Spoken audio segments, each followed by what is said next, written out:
I kissed my best friend's father. He got a heart attack. We raced to the school gate as soon as the bell rang, excited for the weekend. As usual, I was about to win the race until Grace pulled one of her tricks to distract me and won. "Loser gets to clean the dishes," she shouted, making me laugh and put a mocking face. "Whatever, cheater," I told her and followed her. Christmas holidays have officially started, and we have almost 2 weeks to stuff our mouth with the yummiest food and gain all the weight back, which we tried losing all summer.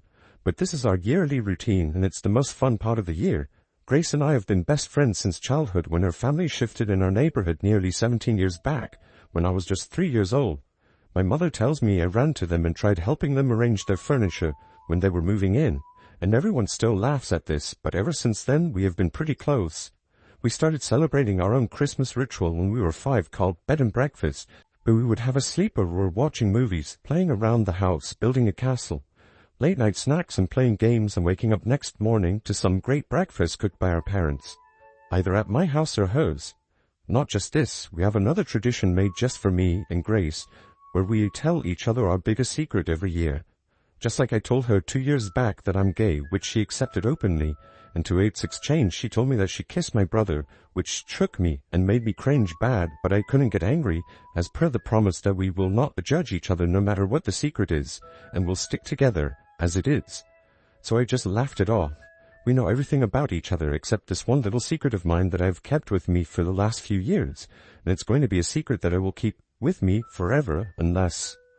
I rushed to Grace's house after getting fresh at mine. The decorations have already started. Some didn't even take off their Halloween decorations, even though it's been months. Unlike David, Grace's dad has always been a big Christmas fan and starts preparing for it a week before, which I can already see now. I knocked on the door and David opened it. "Oh, hey, Stev," he said, smiling, welcoming me to their house. I always loved how he called me Stev. "Hey, David," I replied as I took a long gaze at him before entering the house. As expected, it looked spectacular with all the decorations and lights. "Grace is upstairs. Go up," he said, and I nodded, walking upstairs. "So what are we watching tonight?" I asked her as we planned a movie marathon this holiday. "Let me guess. On the count of 3, I said. 1, 2, 3. Twilight," we both shouted and laughed at the accuracy. It was so easy to guess. We have seen it 10 times, though," I said. "Doesn't matter. Let today be the 11th time," she said, mocking me. "Kids, dinner's ready," I heard David say, and we rushed down already feeling hungry from all that smell of chicken pie. As I went down, I heard bell noises coming. I looked to hear and where to find the small bells hanging from the mistletoe. "You know, my mom always said you have to kiss the person you were standing with under the mistletoe," Grace said as she caught me staring at the mistletoe. "It's all bookish, Grace. No one does that in real life," I said, laughing. "It's not. My mom and dad used to do it every year before she passed away," she said, first in the angry tone which turned into a sadder one as she remembered her mother. "Jean is not around anymore. It's been 2 years since Jean passed away, and there is no day that Grace doesn't miss her. She was a sweet soul who always saw me as one of her children, only and was really playful around us, but she caught an irreversible disease, which caused her to lose her life 2 years back." The mood was getting tense at the dining table, so David cleared his throat and started a conversation. "So, only 2 more months until senior year. And what's the plan?" "Well, I'm looking for a bright college," I replied. "We are looking for Brett College," Grace said, stressing on we. Her and I made a plan of going to the same school and college if possible, the same workplace as well.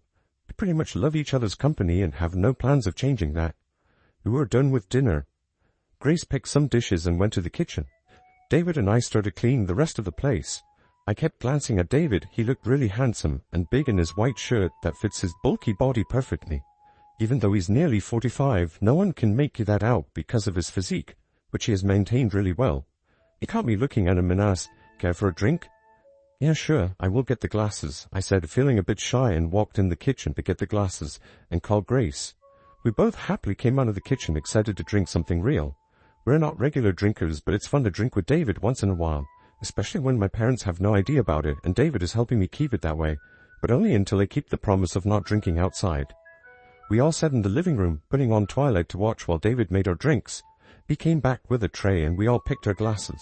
Slowly, everyone got comfortable, and one glass turned to second to third. While we were on our 3rd glass of wine, I noticed Grace had fallen asleep. I took the glass from her hands and got up to keep it away. Meanwhile, David turned the TV off. As I turned, I noticed both David and I were standing under the mistletoe. If it was a normal me, then I would have backed off, but alcohol gave me the confidence and rush, so I stood there.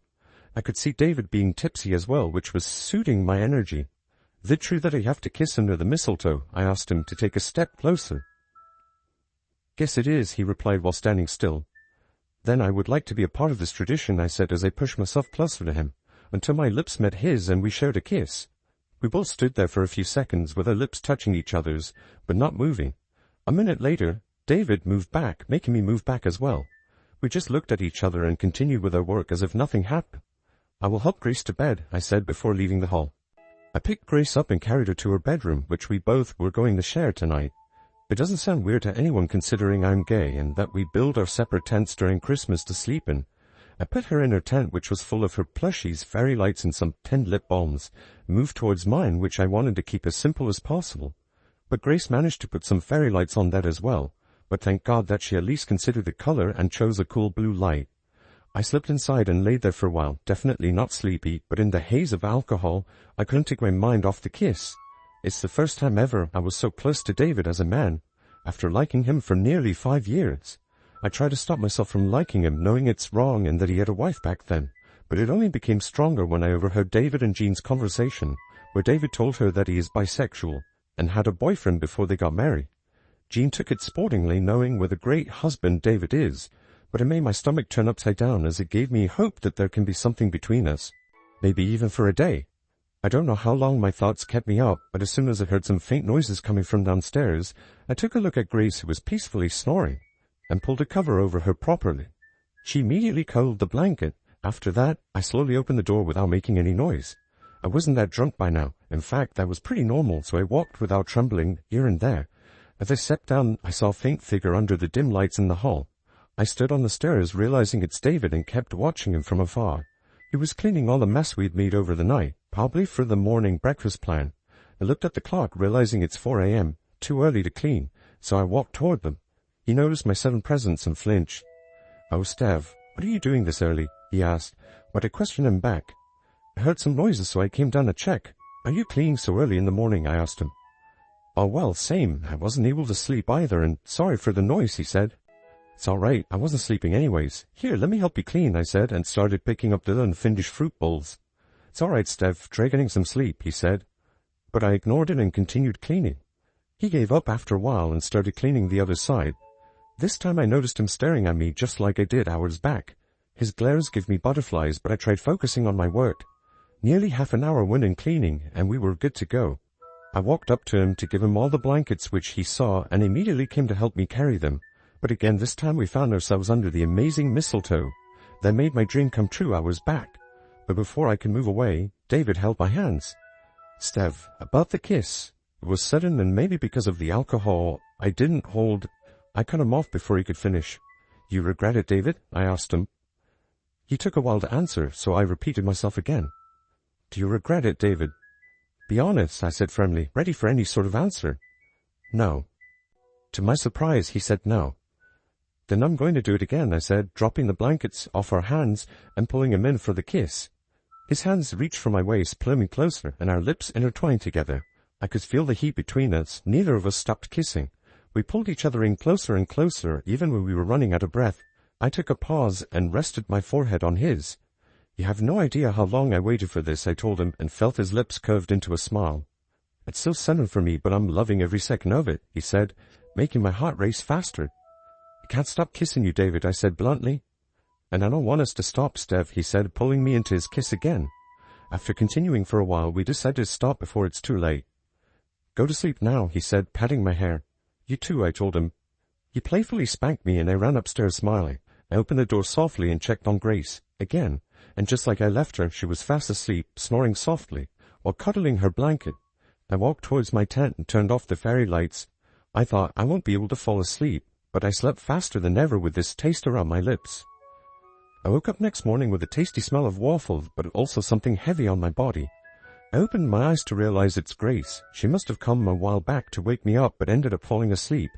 It's usually what happens. I pushed her legs off me and called her name out. "Get up, Grace," I told, and heard tiny whimpers from her. After a while, I started tickling her, which led her to wake up immediately. and our morning was already full of laughter. We stopped as we heard the door knock. "Breakfast is ready, guys," said David as he peeked his head inside a bit. "Okay, Dad, coming," Grace said. David gave me a small glimpse and smiled, making me immediately smile, but I tried not to make it look suspicious. I got fresh. Usually we both have our brushes and other essentials at each other's place. I went down following the fresh smell. "So hungry," I said. "I guess I'm still hungover from last night," said Grace, holding her head.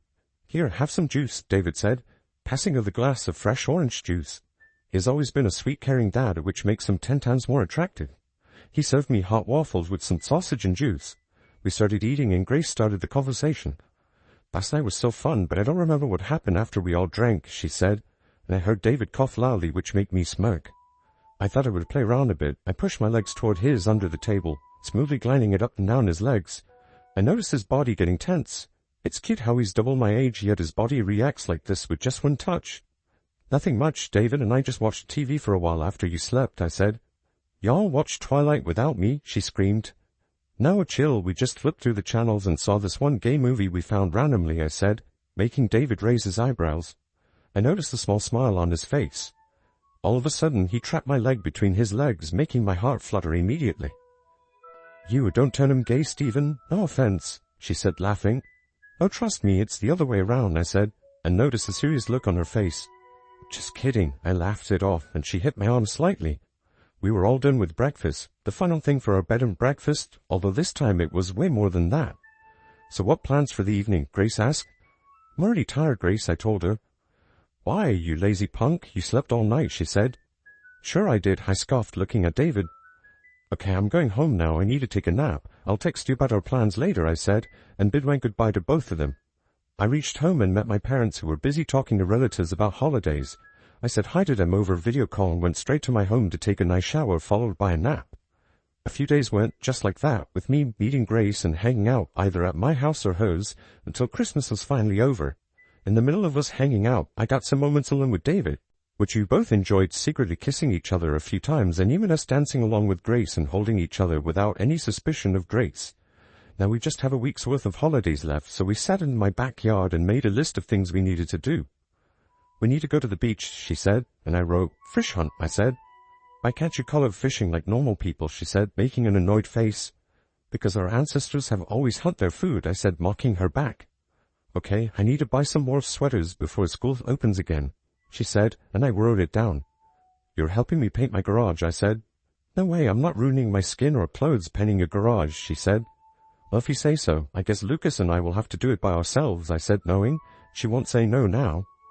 I guess I'll just come to support my best friend," she said, trying her best to make it sound casual. "Yeah, more like best friend's brother, but okay," I replied back. "Whatever, dork." We finished the list and went inside to eat some ice cream.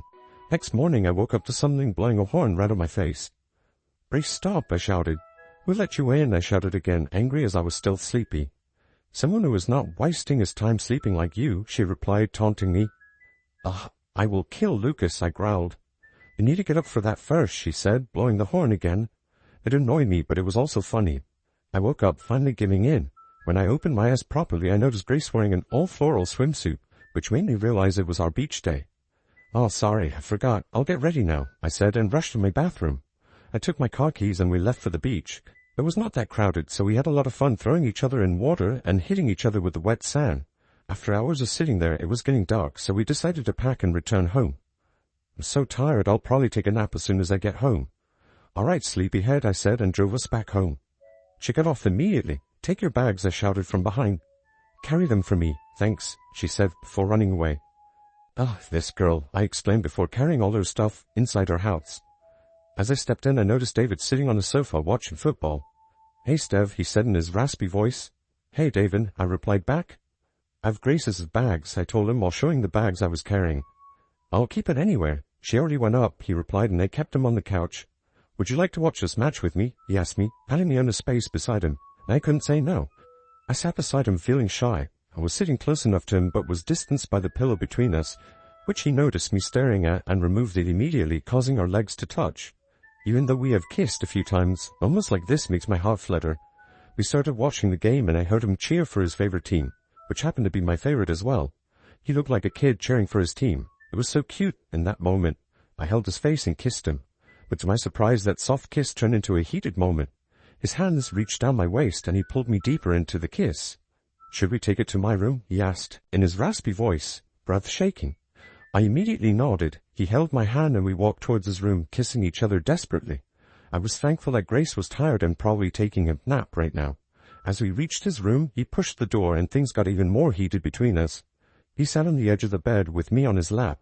We continued kissing. His hands reached the hem of my shirt, which he was about to remove, until we heard a loud bang from the door opening and revealing Grace standing there in full shock. "What the hell is going on?" she screamed loudly. I got off David and fixed my clothes. "Grace, I can explain," David said, understanding the severity. "How could you?" She looked at me and asked. "Grace, please try to understand," I said, trying to make her understand. "He's my dad, Stephen. How could you do this to me? Were you that desperate to make out with a guy that you took my dad?" She replied, and her harsh words started to hurt me. Before I could say something, David stepped in. "Grace, it's enough. He didn't do anything," he said, making me look at him with nearly tears in my eyes, getting the feeling of support. "He didn't do anything? That means it was all you, Dad?" she asked, even more disappointingly. "Dad, it's been only 2 years since Mom passed away. How could you do this to her? Do she and I mean anything to you anymore?" she continued screaming. "Grace, you're taking it the wrong way. Before I met your mother, I was already—" "Stop making excuses, Dad. I feel so ashamed right now. Were you keeping me in this house only for the insurance money Mom kept for me?"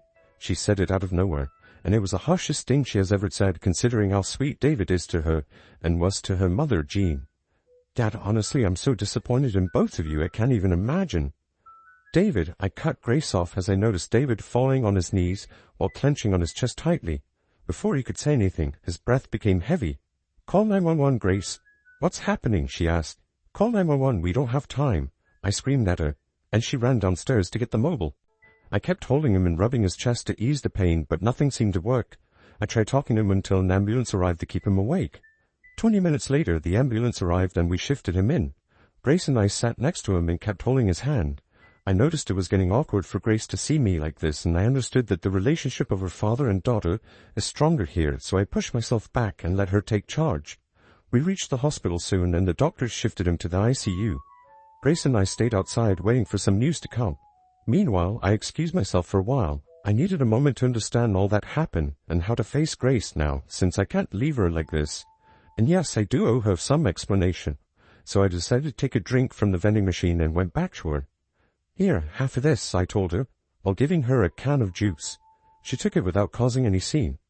I sat next to her, patiently waiting for her to say something. After 10 minutes of silence, she spoke. "Why him, Stephen?" she asked. "Grace, I'm sorry you had to find out this way, but it's just how we got in a while," I replied. "A while? Since when is it going on?" she asked, getting serious. "Since bed and breakfast night. He got drunk and then, under the mistletoe," I told her the entire story. "Oh my God, what have you guys done? My dad is straight. How can he even—" she said, putting her face in her palms. "Grace, the truth is your dad is bi, and I've known this for a while.